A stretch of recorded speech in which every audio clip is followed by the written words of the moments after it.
আমরা আজকে বিচে গেছিলাম চিল্কা লেগুনে, যেটা টিকিট আমরা পুরীতে এসেই কেটে নিয়েছিলাম। তো ধীরে ধীরে আপনাদের আমি সব রকম প্রসিডিওর এবং কীভাবে যেতে হয় সব রকম ব্যাপারগুলো আপনাদের বলে দেব। প্রথমে আপনাকে আসার পরে পুরীতে আসার দিনটি উড়িষ্যা ট্যুরিজম ডেভেলপমেন্ট কর্পোরেশন থেকে টিকিটটা কেটে নিতে হবে চিল্কা লেগুনের জন্য। তো সকাল 6:30টায় বাস ছাড়ার কথা, 6:15তে রিপোর্টিং টাইম দেয়, সকাল 6:30টায় বাস ছাড়ে। বাস বেশ ভালোই ছিল, এসি বাস দেওয়া হয়, কমফোর্টেবল বাস, অসুবিধা হয় না, সিটগুলো যথেষ্ট কমফোর্টেবল। তো আমরা প্রথমে বাসে উঠে গেলাম। তো বাস ছাড়া হলো 6:35 নাগাদ। পথ অনেকটাই দূরের, যেতে অনেকটা সময় লাগে, মাঝে বাস মাঝে মধ্যে দাঁড়াবে, অসুবিধা নেই। বাস থেকে বাইরের দৃশ্য দেখতে যথেষ্টই ভালো লাগবে। আপনি চাইলে কিছু স্ন্যাক্স নিয়ে রাখতে পারেন, আপনাদের যদি দরকার হয়, নাও নিতে পারেন, কেননা বাস মাঝে মধ্যে দাঁড়ায়, সেখান থেকেও আপনারা স্ন্যাক্স কিনে নিতে পারেন। বাস মাঝে ব্রেকফাস্টের জন্য দাঁড়াবে। বাসের ভেতরে একজন টুরিস্ট গাইড থাকবেন, তিনি আপনাকে পুরো ডিটেলসটা বুঝিয়ে দেবেন কীভাবে কী হয় না হয়। তো আমাদের সঙ্গে যিনি ছিলেন তিনি যথেষ্ট ভালো ছিলেন, যথেষ্ট গাইডফুল, খুব সুন্দরভাবে আমাদের সব রকম বুঝিয়ে দিয়েছিলেন। পথ যেহেতু একটু বেশি, তাই জল একটু বেশি করে নিয়ে রাখার চেষ্টা করবেন। মাঝে আপনারা জল কিনেও নিতে পারেন, অথবা সাথে জল নিয়ে রাখার চেষ্টা করলে বেশি ভালো হয়। ব্রেকফাস্টের জন্য বাস একটা জায়গায় দাঁড়াবে, সেখান থেকে আপনারা ব্রেকফাস্ট করে নিতে পারবেন। সেখানে আপনারা অনেক রকম ব্রেকফাস্টের জিনিস পেয়ে যাবেন। আপনাদের ইডলি, দোসা, একটা মেনু কার্ড থাকে, মেনু কার্ডে সব রকমের ডিটেলস থাকে। প্রাইস মোটামুটি ঠিকঠাক রিজনেবল প্রাইস থাকে। তো আমরা মেনলি ইডলি খেয়েছিলাম, কিছু কিছু আরও এক্সট্রা জিনিস খেয়েছিলাম, সব রকম ছবি আর দেওয়া যায়নি। খাওয়া দাওয়া সেরে নেওয়ার পর আবার বাসে উঠে যাওয়া, সাথে 1 কাপ চা নিয়েছিলাম। চাটা বাসে বসে আপনি খেতে পারবেন, বা আপনি দাঁড়িয়েও খেয়ে বাসে উঠতে পারেন, সেটা আপনাদের ব্যাপার। চা খেতে খেতে বেশ বাইরের নজর দেখতে দেখতে বেশ ভালোই লাগছিলো, সুন্দর জায়গা লাগছিল। তো চা খেতে খেতে একটু এনজয়মেন্ট করছিলাম আর কি। আস্তে আস্তে বাস এগোতে থাকলো, একটু দূরের রাস্তা। তো আপনারা এমনি বোর ফিল করবেন না, তার কারণ বাইরের দৃশ্য যথেষ্ট সুন্দর। আপনারা যদি জানলা সিটে জায়গা পান, খুব আরাম করে বেশ যেতে পারবেন। এবার আমাদের বাস দরকার হলো একটা রেস্টুরেন্টের সামনে, ছোটোখাটো রেস্টুরেন্ট, যার নাম বর্ষারানী হোটেল। ওখানে আপনাকে লাঞ্চটা আগের থেকে মানে প্রিপেডে আপনাকে কিন্তু বুক করে নিতে হবে। আপনাকে মেনু কার্ড দেওয়া হবে এবং সেই অনুযায়ী আপনি যেটা মনে করবেন সেই হিসেবে প্রিপেড বুক করে নিয়ে যেতে হবে। ওখান থেকে বাস থেকে আমরা সবাই নেমেছিলাম, মেনু কার্ড দেখে বুক করেছিলাম। বিভিন্ন ধরনের থালি ছিল, বিভিন্ন ধরনের মেনু কার্ড ছিল, তো সেই হিসেবে কিন্তু আমরা চুজ করেছিলাম। তো তারপরে আবার সেমভাবে আমরা বাসে উঠে পড়লাম। বাসে উঠে ধীরে ধীরে যাওয়া, ব্যাস এটাই। এটা হলো একটা আলাদা রকমের এনজয়মেন্ট। আমি ফার্স্ট টাইম চিল্কা লেগুনে যাচ্ছি, তো আমি একটু এক্সাইটমেন্টই ছিলাম, সত্যি খুব এক্সাইটেড, ভীষণ এক্সাইটেড ছিলাম যাওয়ার জন্য।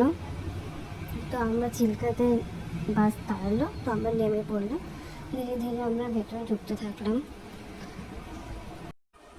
পরিবেশটা বেশ ভালো ছিল, যথেষ্ট হাওয়া দিচ্ছিল এবং কোনো রকম গরমের ব্যাপার ছিল না, ভালো পরিবেশ ছিল। সামনেই চিল্কায় মিউজিয়াম দেখতে পাচ্ছেন, তো ওখান থেকেই মেনলি আমরা যাচ্ছিলাম। ওই মিউজিয়ামটা আপনাকে ঢোকানো হবে যখন আপনাদের পুরোপুরি ভিজিট শেষ হয়ে যাবে, তখন আপনাকে মিউজিয়ামের মধ্যে ঢোকানো হবে। মিউজিয়ামের টিকিট আপনার 10 টাকা করে নেয়। তো মিউজিয়ামে ঢুকিয়ে নিয়ে আপনাকে মোটামুটি মিউজিয়াম ঢোকানো হবে, ঠিক আছে। এবার আমরা এগোতে থাকছি চিল্কা লেগুনের দিকে। সত্যি দারুণ পরিবেশ, মানে একবার যাওয়া সবারই উচিত। দারুণ পরিবেশ, দারুণ আবহাওয়াটা। যাই আমরা গেলাম, সত্যি খুবই সুন্দর আবহাওয়া ছিল, তো আমাদের কোনো অসুবিধা ছিল না। ইভেন যিনি আমাদের গাইড করছিলেন তিনি যথেষ্ট ভালোভাবে গাইড করছিলেন, যার জন্য কোনো রকম অসুবিধার সম্মুখীন সেভাবে হতে হয়নি। ধীরে ধীরে আমরা বোটের দিকে এগোতে থাকলাম। তো যিনি আমাদের গাইড করে দিচ্ছিলেন উনি পুরোটা প্রপারলি গাইড করে দিচ্ছিলেন, তো আমাদের সেভাবে কোনো রকম অসুবিধা হয়নি। যে বোটে আমরা বসলাম যথেষ্ট ভালো একটা বোট, বসার সিট অনেক ছিল, মোটামুটি 30 জনের মতো বসা যায় বোটটায়। তো হালকা ফাঁকাই ছিল, বসার সেরকম অসুবিধা হয়নি।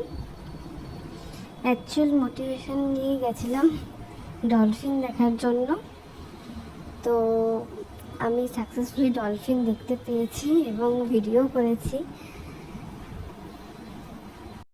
এখানে ডলফিন সেভাবে খুব একটা দেখা যায় না। যিনি আমাদের গাইড করছিলেন তিনি বলছিলেন যে তিনি আগের দিনও অনেকবার ধরে চেষ্টা করেছেন, আগের দিন যাদেরকে নিয়ে এসেছিলেন, তো তারা দেখতে পায়নি dolphin. And I am so lucky যে আমি ডলফিনের পিকচার তুলতে পেরেছি, আমি ভিডিও করতে পেরেছি, বাট সেটা সামান্যই করতে পেরেছি। যদি ডলফিন নাও দেখা যায় তাতেও কোনো অসুবিধা নেই, কেননা আপনি চারপাশে যে পরিবেশটা থাকে, যে সুন্দর পরিবেশ, সেটাও যথেষ্ট দারুণ। তো ডলফিন না দেখতে পারলে সেটা যে ব্যর্থতা সেটা একদমই নয়। আপনি বাইরের পরিবেশটা খুব সুন্দর এনজয় করতে পারবেন। চারপাশে কিছু কিছু পাখি দেখা যাচ্ছে, অনেক রকমের কিছু কিছু পাখি দেখা যাচ্ছে, যেটা ভিডিও করা পসিবল হয়নি, কিন্তু আপনারা দেখতে পারবেন, যেটা অত্যধিক সুন্দর দেখতে লাগে। আর এমনি তো বোটিং ব্যাপারটা খুব মজাদার একটা জিনিস, খুব সুন্দর, খুব ভালো একটা জিনিস, যেটা আমরা সবাই মোটামুটি এনজয় করি। হালকা হালকা মেঘলা হচ্ছিল, তো তার জন্য পরিবেশটা আরেকটু বেটার হয়ে গেছিলো, দেখতে ভালো লাগছিল। ছোট ছোট কিছু কিছু আইল্যান্ড দেখা যাচ্ছিল। আমরা আইল্যান্ডে গেছিলামও, একটা আইল্যান্ডে, সেটা আমরা দেখাবো একটু পরেই। তো ডলফিন যদি আপনারা নাও দেখতে পারেন যখন যাবেন, তাতে কোনো অসুবিধা নেই, আপনারা পরিবেশটা এনজয় করবেন, ব্যাস এটাই হলো আসল ব্যাপার। ডলফিন সবসময় দেখা যায় না, তো খুব লাকি যারা ডলফিন দেখতে পারে। তো আমি এখন ডলফিন দেখাবো। তো এখানটা একটু স্লো মোশন আছে, ডলফিনটা আমি হালকা করেই ছবিটা তুলতে পেরেছি, খুব স্পষ্ট নয়। তো আপনারা দেখুন, ডলফিনটা যদি খালি চোখে দেখা যায় তাহলে যথেষ্ট বড় লাগে, বাট ক্যামেরাতে সেভাবে বড়োভাবে ধরা পড়েনি, ছোটই দেখতে লাগছে। এক দুবার ডলফিন উঠেছে, বাট আমি ছবি তুলতে পারিনি। তো এই ডলফিনের ছবিটা খুবই সামান্য তুলতে পেরেছি, তো এটাই অনেকটা ব্যাপার আমার কাছে, কেননা ডলফিন অ্যাকচুয়ালি খুব রেয়ার ওঠে, দেখা যায় না। তো এবার আমরা গেছিলাম একটা ছোট আইল্যান্ডে, অনেক গাছ দিয়ে ভরা আইল্যান্ড, খুবই সুন্দর একটা পরিবেশ। তো ছোট আইল্যান্ডটা আপনার সামনে পুরো বালি পাবেন, প্রচুর গাছ পাবেন, আর একটা ছোট্ট ঘরের মতো করা, তো আমি বেসিক্যালি ডাব খেয়েছিলাম ওখানে।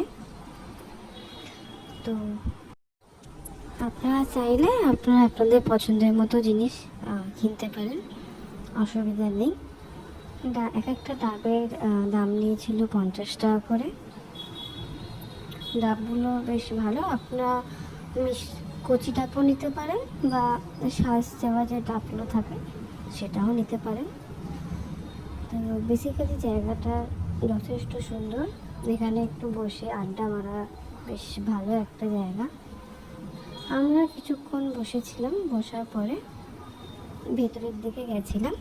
ওখানে একটা জঙ্গল রয়েছে, জঙ্গলটা খুবই ভালো দেখতে, বেশ ছবি তোলার জন্য প্রপার একটা জায়গা।